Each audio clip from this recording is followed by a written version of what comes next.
So y'all want to talk the Dory Lang case, yeah? Alright. I guess starting off, me and Marty worked it pretty good in '95. As y'all know, you got your files there.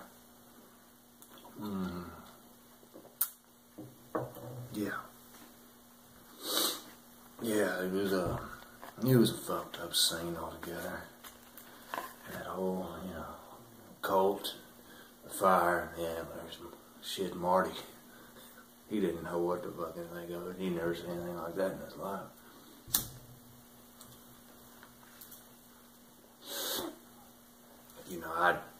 I'd done some work, narco, and other shit, man. I'd seen some stuff, so I was more prepared for it, I guess. But Dory Lang. I assume this is all leading to that big shootout in the woods, yeah? That's what y'all really want to know about? Well, when that shit went down, it got media attention automatically, and time went by. Me and Marty went knocking door to door, looking for Pross and Johns, trying to get all the information we could. I told Marty, I knew there was something deeper about this. It wasn't his first time. He had done it before. He'll do it again. He's a fucking serial killer, a madman. Just insane, really. And before we get going here, as y'all can tell, I drink a little bit, and I like to, I prefer to drink alone. I ramble sometimes, just to express that idea. My fucking bourbon drinks beer for breakfast, okay? So, I don't know how much y'all can really get from me that is all coherent, whatever. But, Dory Lang, it was a fucked up scene back in '95, man, it was. It led to a lot of shit. And eventually I came up with this idea, Ellis Gray. So the brain can't create new thoughts. I told Marty that. I knew that. That's common knowledge. The brain can't create faces, and it can't create names. I had this dream.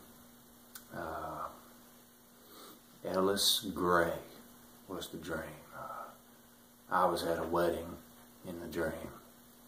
A wedding I wasn't invited to, and this fella came up to me and he said, "Are you Ellis Gray?"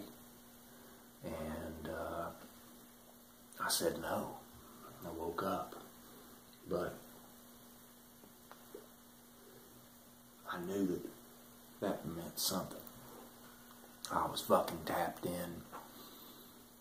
I was seeing shit that was beyond me, beyond the fucking case. I was in it for real, and I just, roll with it, man. Ellis Gray, what does that mean? That was a big thing. And then, you asked me, who is Ellis Gray? Fuck, I don't know. I never met him.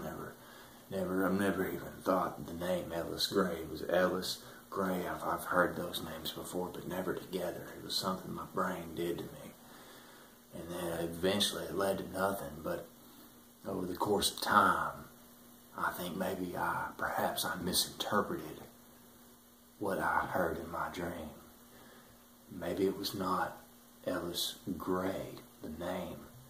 Maybe it was Hell is Great. Hell is great. Ellis Gray. Hell is great. I don't know. It's just fucked dog shit that I had. But I tried to convince Marty I was on to something. I said I thought my mind was on a fucking odyssey to insight. I'm a fucking shuttle hop aboard for enlightenment. Some shit. I told the fucking constellations out there, this shit shines brighter than all of it. Yeah, fucking, we're all fucking just here in the fucking, the world. I've called this fucking place a gutter, but maybe since I've gotten older, it's more of an oasis. You look at what NASA's trying to do now with their fucking, their Land Rovers. They're on Mars, and like, why do you want to go to Mars? You want to waste money and go see something we can clear as plain as day? It's not. There's nothing fucking there. Why are you going? Instead, we're not going to tap into the resources of Venus, and we're trying to go interstellar. Interstellar. That'd make a good name for a movie, wouldn't it? Huh. Yeah, there's no fucking telling what's out there. Just time. Interstellar. You'd be better off trying to travel through a fucking wormhole to get where we're going. Time's a flat surface. And then you go through the wormhole. What happens then? You just start repeating over and over again about some shit that we've already seen. We've already done it. We already know what's happening. I don't know. I think the first time I really set Marty off with who I am, my thought process was a comment I made about a fucking dog. A dog. We were trying to get some information out of this John. Didn't lead to anything, but he had this fucking pit bull with him, right? And pit bull kind of came at Marty a little bit. Luckily, he was on a leash, so no harm came. But I told Marty, I said, sometimes when I fucking see a dog, I don't see the dog. I just see a shepherd creature lying in a shallow grave. And then reality kicks in, and I see a live being, breathing, living. It makes me wonder if I really am a fucking sociopath. But, fuck, I drink, so can't say anything else about that. I don't know, man. This fucking life, it's all fucked up. It feels like sometimes we're just spinning down a fucking wooden drain. A wooden drain. While the fucking hourglass counts its diamonds on the grassy knoll. The fucking grassy knoll. They should have put me on that fucking case. I'd have probably cracked it. I'd have interviewed every fucking sharpshooter within 1,000 miles of Dallas, Texas until their eyes bled out. Kennedy's murder, that ain't shit to what we fucking had. Yellow King shit, scars on the jaw, little girls and boys going missing all across southern Louisiana. That's the shit right there. But I guess one thing that I didn't reveal, one of the aspects of my investigation into the door lane case early on, is I knew we were onto something big. I knew he'd done it before. I wanted to get his take on it. And I didn't reveal this because I didn't want to compromise myself or the investigation, the case, And shit, Marty could never have handled that sort of thing that I had to do, but what I did is,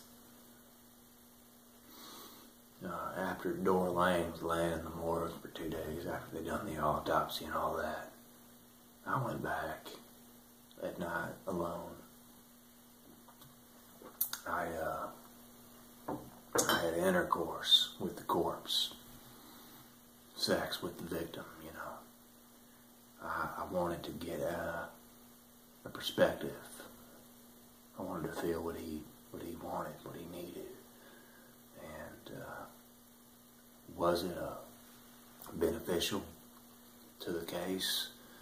No, it was not. I live with don't you fucking judge me. Fucking judge me.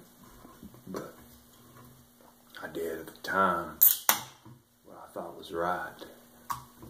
I tried to get inside the mind of the Yellow King. But it doesn't fucking matter now. So, what you boys got on Lake Charles, huh? You don't want to fucking talk about it. Yeah,